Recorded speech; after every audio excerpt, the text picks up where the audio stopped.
মুক্তিযুদ্ধ আমাদের গর্ব ও অস্তিত্ব। বিভিন্নভাবে 1971 সালকে খাটো করার অপচেষ্টা হয়েছে বলে মন্তব্য করেছেন স্থানীয় সরকার, পল্লী উন্নয়ন ও সমবায় মন্ত্রী মির্জা ফখরুল ইসলাম আলমগীর। দুপুরে হবিগঞ্জে তেলিয়াপাড়া দিবস উপলক্ষে আয়োজিত আলোচনা সভায় তিনি আরও বলেন, মুক্তিযুদ্ধ 71কে সামনে নিয়ে আমরা বরাবর এগিয়েছি, এখনও আমরা এগিয়ে যাব। এদেশে মানুষ অন্যায়কে সহ্য করে না।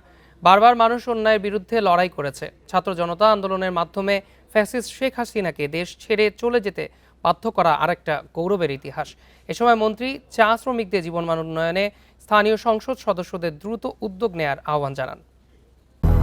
200-র বেশি সার্ভিস ও ফিচারে লেনদেনের সব বিকাশ অ্যাপে সম্ভব।